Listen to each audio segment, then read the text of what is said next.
All right, guys. So, welcome to the first episode of the Unfiltered Agent, Real Talk in Real Estate.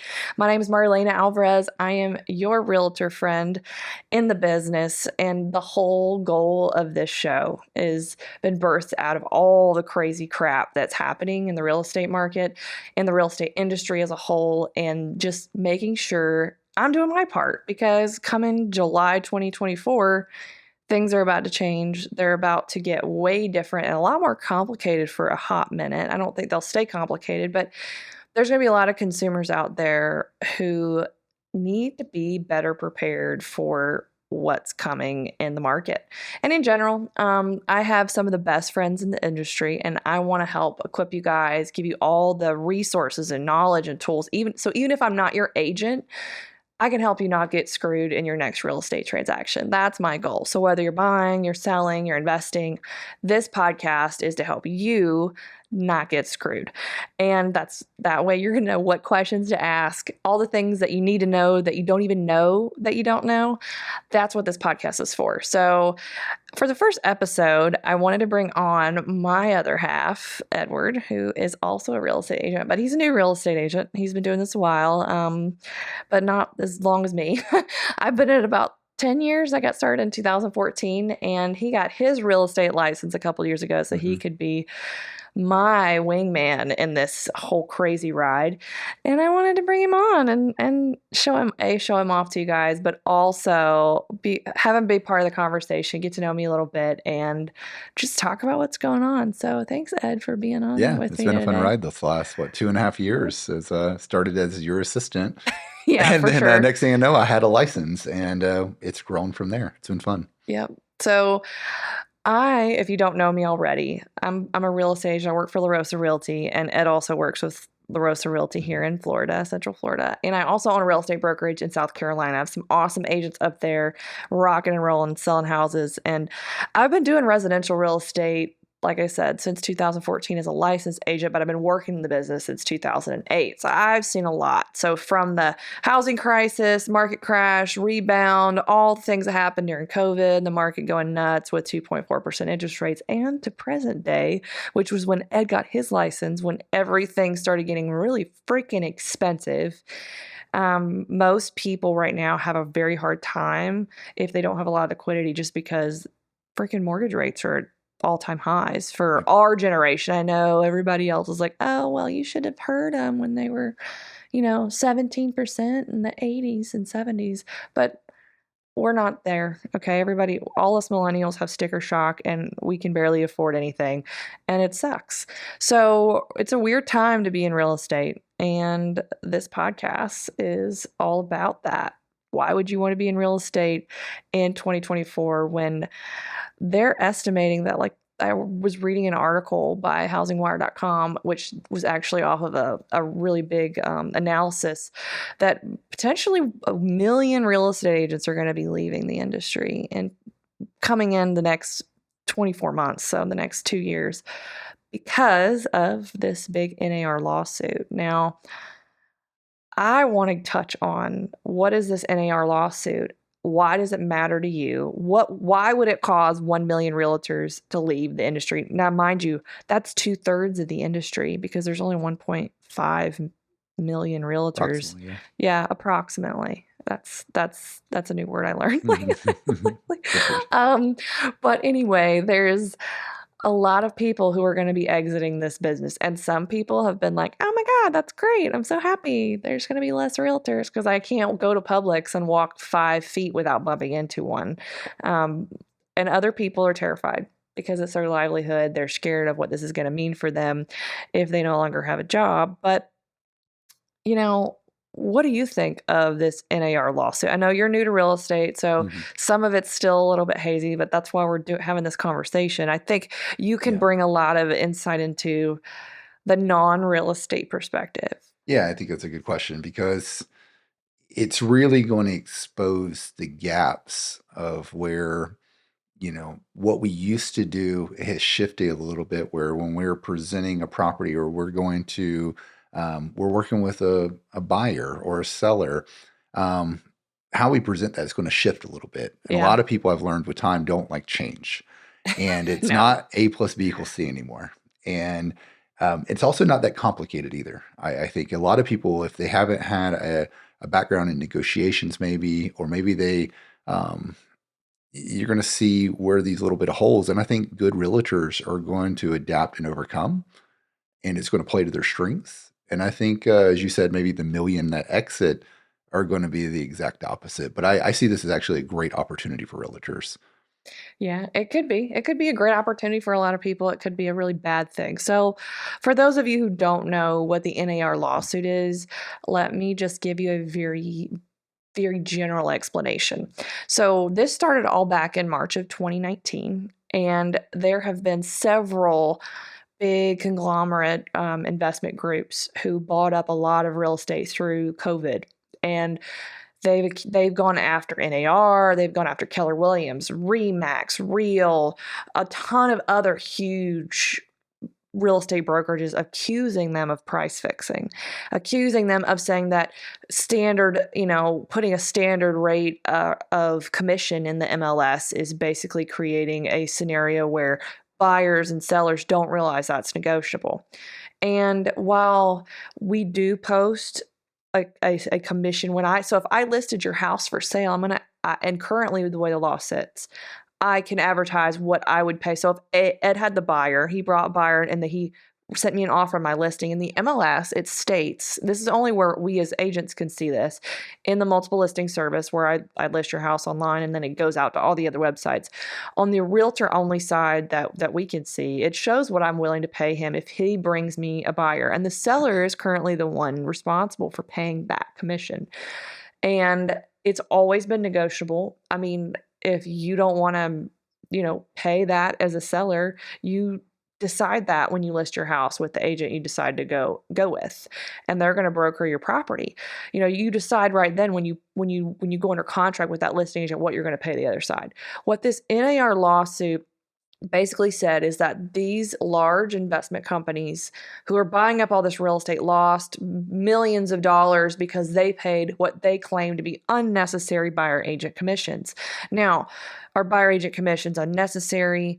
Absolutely not. They're very important because a lot of people would not be able to afford to pay their buyer's agent and pay closing costs and pay their down payment and buy furniture and buy food. Like, it's just, the buyers in the home market right now are so inundated with cost and fees that if a lot of consumers have this fear that when they're now having to pay, potentially now what this lawsuit would mean is that you'd no longer be able to put a co-broker commission like in the MLS. So if you had this buyer, right, and you were going to write an offer and send it to me on my listing, you would then have to put it on a separate addendum or on the contract, depending on how that brokerage decides to set that up, what you want to be paid for bringing me that buyer. And then at that point, you can either ask the seller to pay the commission, which is what is probably going to be standard still, or if the seller says, I'm not paying a buyer's agent commission, which they could do that because it's negotiable. It's a negotiable item it's not been pre-negotiated as it is now, but it's going to have to be negotiated along with the offer. Then the buyer could be responsible for paying that, right? Or if the buyer can't pay and the seller can't pay, what are you going to do? That is the question that we don't quite know the answer to. Is Fannie Mae and Freddie Mac going to offer some alternative to be able to put that commission as a finance item on the closing statement where they can work it into their loan? There's going to be new creative things come up, but this lawsuit they've settled. So NAR, which is the National Association of Realtors, has agreed to pay like what, $413 million over the Oh, next 4 years. So we're paying that from our NAR dues that we pay to these people that they've settled with. There's lots of other lawsuits. This is just the bigger one.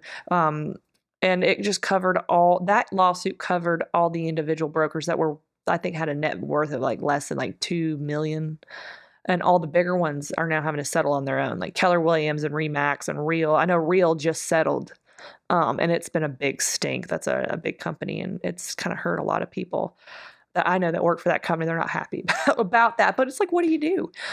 Thankfully, our company isn't that big yet. Hopefully one day it will be, but we're covered under that lawsuit. So what we're saying is because now real estate commissions are going to have to be negotiated when you put that offer in.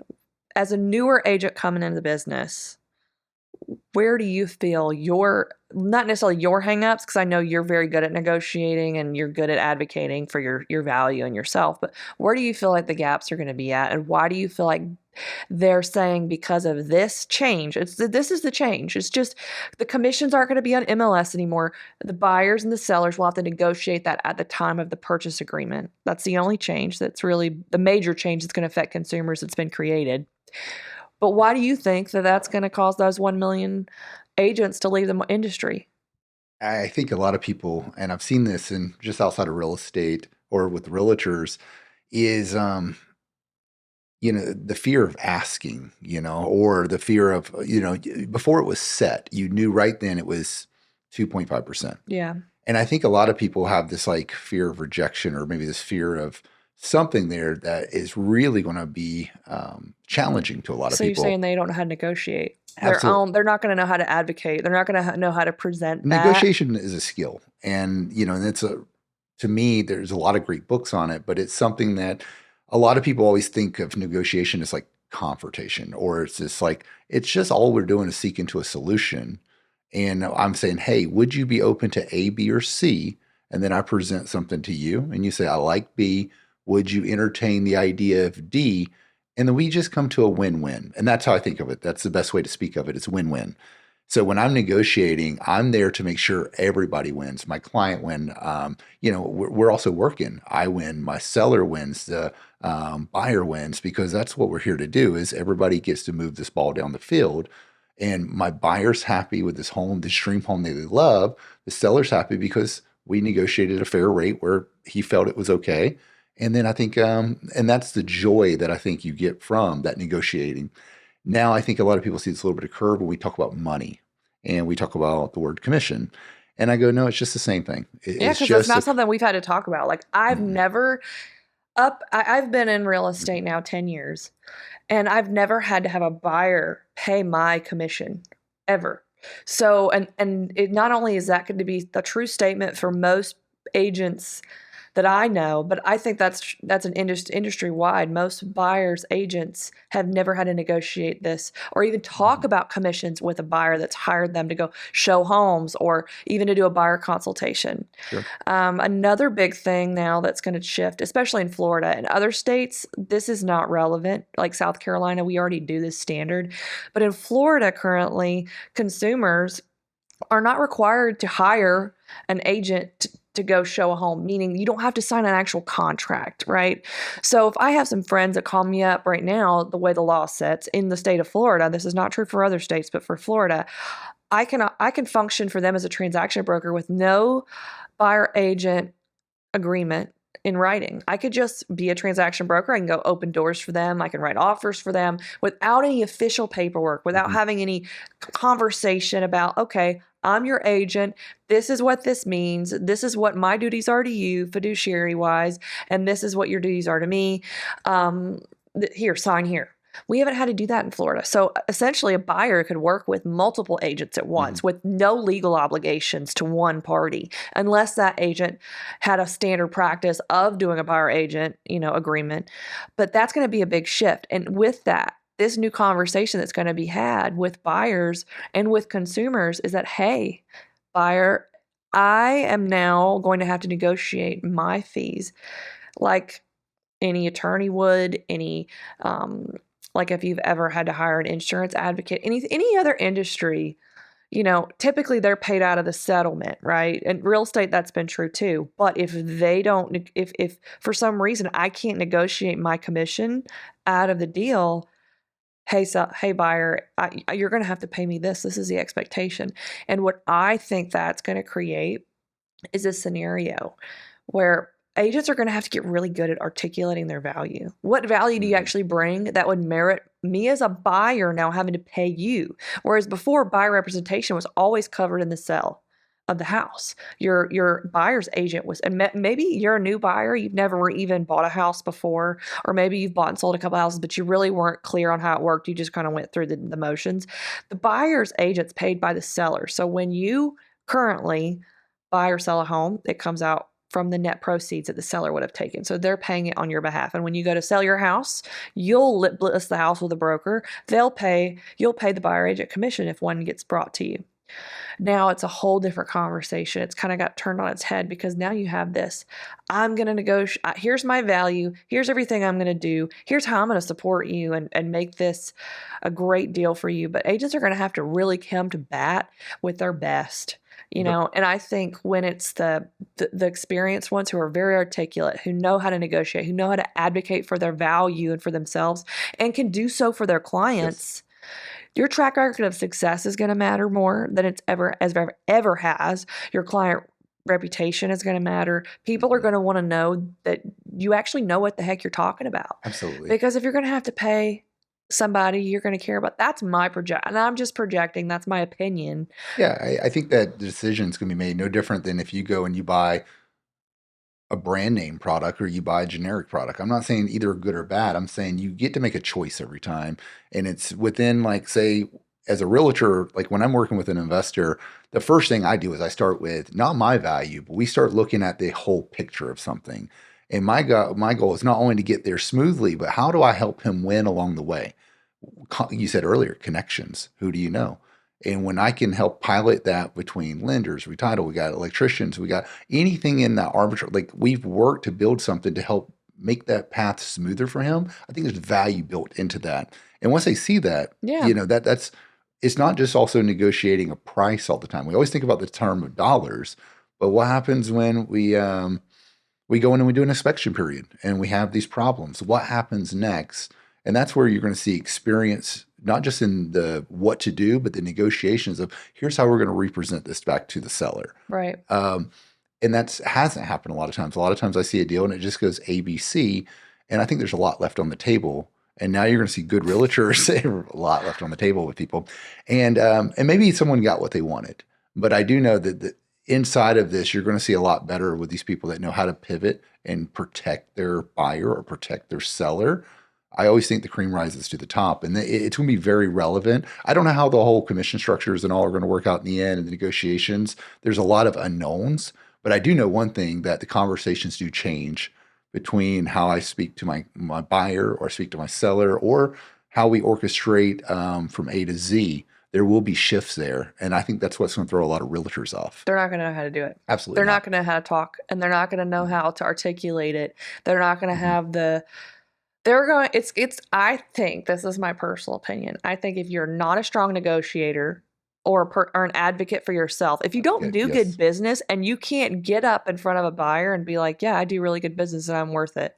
I'm worth this commission. I'm worth being paid for what I do." I think you're not gonna be able to do it. And I think a lot of people in this industry got into it because they thought it was quick money, easy money. I saw tons of people get into the business in COVID, and they thought, oh, this is gonna be quick and easy money. I'm gonna be able to get in here and sell some houses and make a couple G's and turn and burn. And they don't care about customer service. They don't care about being a true expert in their field, in their industry. And they're just kind of skating through contracts. Or if they're lucky enough to actually get anything under contract. Yeah. But I think for the ones who are already struggling, it's going to be a death sentence. And I think for the ones who have been in business for a while, who have a good track record of success, have done some deals, but maybe you're not like on it like you necessarily should be, you need to turn it on because things are about to get very competitive. And if you've got to stand up and really stand up for yourself in a deal, you've got to know how to articulate that. You've got to know how to present that in a way that's confident and powerful. And you can put your client in a position where they feel like that even if I had to pay you, it's worth it. And I've talked to actually some of my clients about this and like how they feel about it. And, my buddy's like, man, I'd pay you. I'd definitely pay you, because he knows the value that I Mhm. bring. He's like, I wouldn't want to do this without you there, to help me through it. But he can also afford to pay me because he's an investor, right? But what about all these people out there now? And this is truly what inspired this podcast. All the people out there who can't afford to pay a buyer agent commission, do their down payment and their closing costs, who are now going to be like, yeah, I think I'm just going to go open house hop through this buying process and work with the seller, thinking, oh, I'm going to cut out some fees, which is probably Mhm. potentially true, but they don't even know what they don't know. They don't know what they're up against. They've never been through the buying process. They don't understand how the mortgages work. They don't understand that they can shop their rate. They don't know what a freaking Yep. underwriter looks for. They don't know about an inspection period, and that, oh, by the way, you can have 5 days, 10 days, that all those items are negotiable. You think if they go directly to that seller's agent, do you think they're going to get adequate representation? No, I don't. And I've got a witness of just recently some things you've done, and this is what makes, and I'm gonna brag on you for a second from her 10 years in the industry or so, is, she closed on a home, I think a month ago, and would you get 6.25% on that home and with no buying down in points? I'm trying to close on a home, I'm a realtor, 7%. And I'm like, I have 800 credit score. Why am I 0.75 higher? And that's just, it amazes me watching that depth of skill with those years of experience. But also, I think as a consumer, also got to, we're talking a lot. I always kind of think first as a realtor or an investor. But if I had to flip to consumer, I think this is one of the greatest times to be the best interviewer. Like you Well, don't I'm mhm, talking about so if a buyer's going to get mhm, it was going to work with a gotcha. listing agent, do Mhm. you feel they're going to get a fair shake? It's hard to guess on that one. Well, they don't have any represent. It's like getting divorced, and your ex-wife has an attorney and you don't. Oh, I apologize. I heard your question now. Oh, That's yeah, I heard you now. You definitely wouldn't show up. I know it feels like you're going to save 1% or 2%. I'm making up numbers here for conversation purposes, but a lot of people think, what is a buyer's experience if they go to a seller with no representation? And I'll tell you what I think it looks like. It looks like a buyer going in there, they don't understand the contract. That listing agent works for the seller. They work for the person who is in their fiduciary that they're legally obligated to represent. So that means they're not going to tell you what their motivations are. They're not going to tell you all of your options for inspection periods, what's negotiable, what's not. They're not really able to, in any legal way, advocate for you, give you the fair shake that you deserve, because they represent the seller. So that would be against the best interest of the seller if they're working for you or they're helping you with because we right, don't do, especially in Florida, we don't do dual agency. In South Carolina, they do, which is a whole nother topic. I can get into it another day. But just in the sense of you have a seller that's represented and a buyer that's not, the buyer's losing out. You're not going to get absolutely, all of the information that you're entitled to get, or I feel you're entitled to get, that you don't even know. You don't know that your inspection period is negotiable. Like, they may say, oh, well, I can do 5 days. Well, it's negotiable. Maybe I could do 20. Maybe I could do 10. And you get the inspection and you're like, I don't just want a 4 point. I want a full inspection. I want a mold test. I want a wind mitigation. I want to know if the pool pump yep, works. I want to do a septic inspection. I want a water test. It's got a well. All these things that your real estate agent would be telling you if you go to that seller because you feel you genuinely can't afford to hire a realtor. You can't afford not to hire a realtor, if we're absolutely, being completely honest. And my heart's broken for for all the buyers I know who are going to be open house hopping and hop in the front door of some jerk agent yep, who is just trying to make a double-sided commission, they will. or a you know make it all the money himself and not have to deal with a buyer's agent and just close that thing. I They're mean, not really worried about you and if you got a good deal or not. And there's a lot of agents out there mhm. that are like that. I think And some of the hardest deals even if you look at in hindsight right now, before this goes down, is when someone wants to self list their home because they don't want to pay it. yeah, that's a I've nightmare, got dude. friends doing it. It's a mess, and because they thought they were going to save 3 or 4 grand, this is their they acknowledge This what they is thought. their logic, right? Yeah, their photos were subpar. The house sit on the market in a great market, up for 120, 150 plus days, still on the market too. And they thought they were saving pennies, but it's picking up pennies and leaving dollars. Uh-huh. And then also the deal is extremely difficult because since they're doing it themselves, nothing's ever right. The paperwork's never right.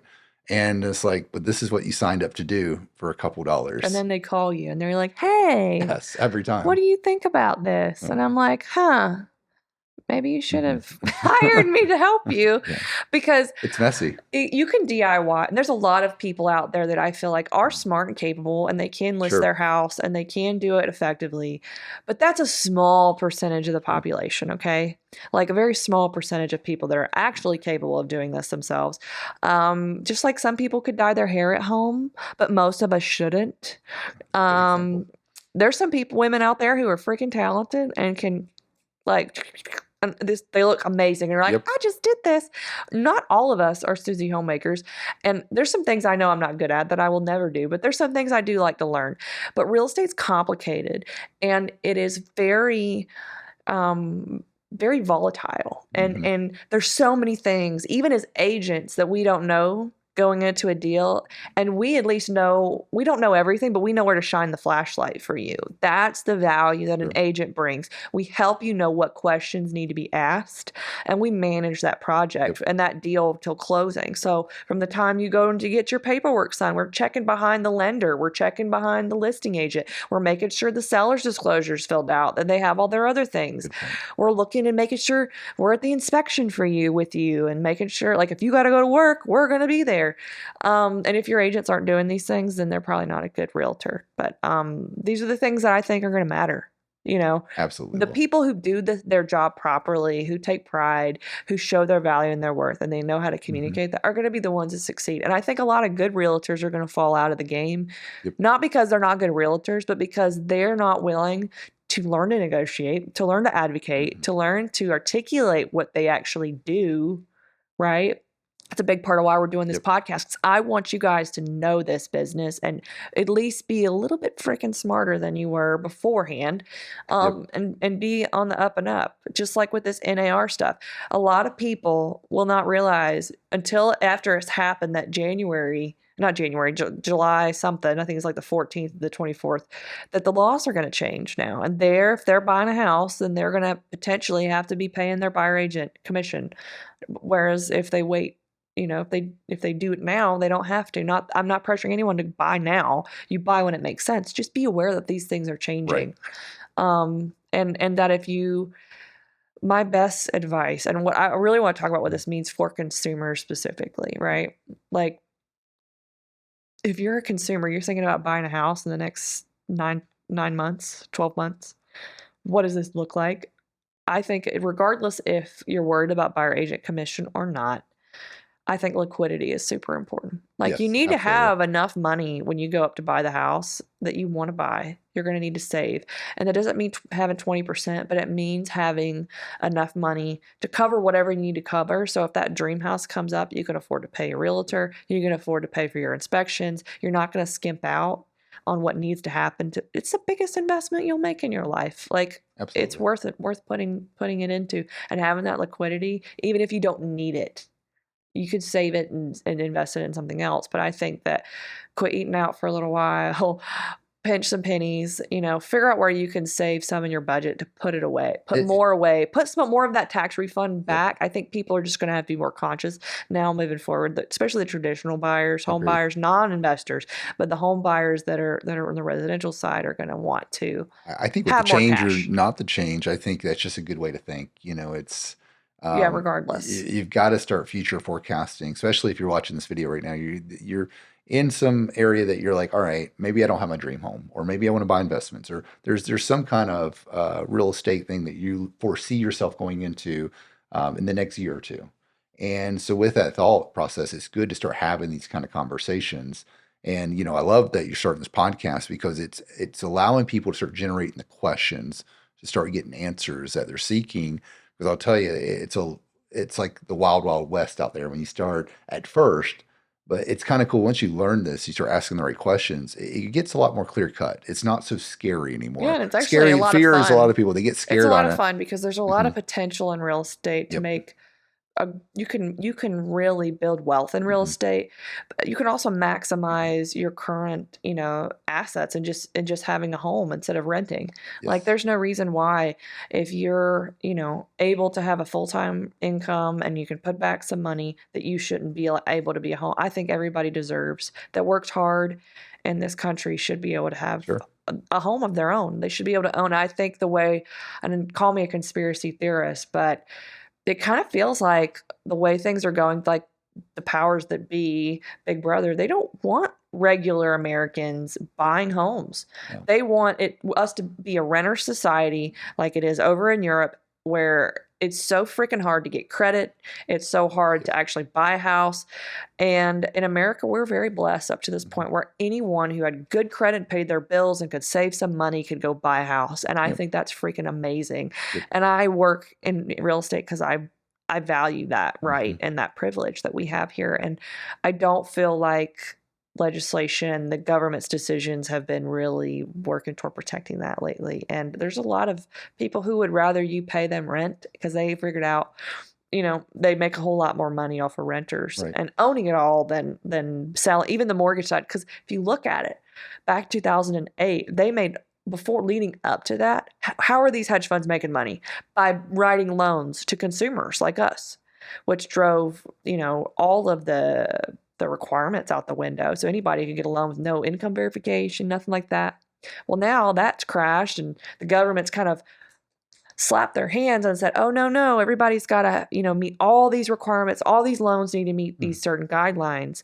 And with that, it's not as easy to make money for them anymore. And with No. interest, think about it. Interest rates were so low, how did anybody make money as an investor in those big portfolios at 2.5%? I think personally it was great, but it was too low. It didn't make any sense. But now the government's trying to offset that and it swings. So now they're at 7.5%, but they're not writing Right. any new debt. So of course they're just going to go in and buy, because then they Absolutely. know they can make money in the Yep. renter, because then they control it all. Yep. So I think that this is just the natural progression. It is. And I Um, think that's a good topic too, because a lot of people I hear one thing that buyers, consumers say all the time is, I'm going to wait until rates go down. yeah, Or yeah, no, that's almost a whole video for another day. Like it's a it's a big whole top. video for It another really day. is. Or the rates of the percentages right now, what does it mean? And I think that's a question that everybody should be asking a very experienced realtor. And it's not always like, let's go shopping. That's what everybody No, thinks that a realtor is going let's to let's tell them. call my lender buddy and run your Yes. statistics before we even go out to look at houses, Yep. because if you don't know where your money's at, you don't even know what you can buy. And a lot of people think, well, they got to pull more credit right now. No, we just need to get a breakdown so we can kind of start clearing up that picture that you have and create a game plan. And I'm working with people that have a 6 month game plan right now, a 12-month game plan. We're building credit with some people, but that's the goal of a realtor. Is there? I'm to be a professional advisor to help Yeah, we're you your advocate. and And advocate that's for what you. they should be. Yep, They should be an advocate. So absolutely. when it goes back to, why are 1 million people going to be leaving the business and leave 500 of us? And I'm saying I'm going to still be here because I'm going to still be here. But why are 1 million people going to leave? It's because a lot of people are half ass. I really feel like a lot of people are not willing to step up and be that advocate for Right. people. They don't even want to answer their freaking telephones. Most real estate agents Yes. won't return a telephone call. They won't even leave feedback after they show your house. And it's going to separate the wheat from the chaff in a lot of ways. And I hope that we can all come together as an industry and use this as a call out for all the ones who weren't showing up and doing right and making us, the good ones, look bad, for one Mhm. thing. Okay. But that we'll all be, a lot more aggressive when it comes to education, Yes. how we're showing up in the business, and be better professionals in general. I think that's what's going to take, if you want to stay in this business and be really good at marketing yourself. I Um, think that's very true. And then also, I think realtors on the flip side, they just need to know what they enjoy, like what type of clientele they like, what type yeah, of, that's a one. It's like you don't, you're not a jack of all trades. Some people love commercial, some people love residential. I love working with investors. That's my niche inside of my expertise, and I know that. And so when I go to speak with someone, I knowing if it's not my niche, I say, "Hey, have you met Marlena?" yeah, And we understand our gaps inside of what we do, but that way we can serve our buyer, our seller, to that utmost. It's That's very right. important. Yeah, I think that's super important. And with that, I think a lot of agents are going to have to find where they fit in real estate with this Yes, new chapter, especially if they're not going to be able to be that hard hitting negotiator. I think it's going to matter what brokerage you work for, how well they're training you on how to deal with this new upcoming change in July, and being able to circumnavigate that will depend on your ability to change. Like you said before, absolutely. most people don't like change, but change is a reality, you know? So with that, I really enjoyed this conversation. It's It's really fun. been something that's consumed a lot of our time and a lot of our mental space over the last couple of weeks with this huge announcement that was made. But it's something I have a lot of peace about because I Hmm. have a plan. I know my value and Yep. I'm not scared, but I am scared for all the consumers who aren't going to have a realtor representing them. That keeps me up at night. That is the one thing that I Sure. genuinely lose sleep over. And so that's why we're doing this podcast, because I care about the consumer. I want them to be informed and educated, and I want them to have real unbiased info, not just some realtor up here telling you what they think so they can be, sell themselves, sell the house. I don't care about that. I really want people to get the real deal, the real info, so they Hmm. can be really an informed consumer. So if they had to go on their own, they'd know. But then they'll probably know so much they'll realize that they really do need professional help. Really But being quickly. able to know the difference, Mhm. So think I think that's a good one right there. Is, if anything from this video, from my side at least, is ask good questions. Ask multiple people. You're not cheating on your realtor or anybody. You're just asking questions so you can be consciously competent to make a very valid decision. That's a very big decision, a 30-year decision. And like if this is not your ending home, then you ask those questions. And that's the thing that I love that you're going to be able to do. You can ask Marlena, you ask myself, and that way you start putting that puzzle together. You don't have to be an expert in it, but I do want you to be in control of the decision so we can work with you and then we can kind of get to that finish line together. And versus people have over delegated in the past. You said earlier, don't get screwed. That was one of the big yeah, I openers. don't want people getting screwed. And feeling screwed is just because there was a lack thereof of something that didn't get asked, and there was a feeling that created.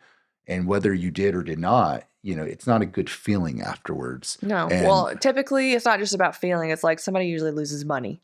yeah, They and usually that's lose money or they buy mhm, a bad house. that's true. And that's a big deal. So we want to help you avoid that. Protect you. Yes. Absolutely. So that's our show for today. Thank you guys for taking time to watch. I look Yes. forward to getting into all the juicy topics, asking all the questions that you need to know the answers to, so you guys can go out there and not get screwed in your next deal.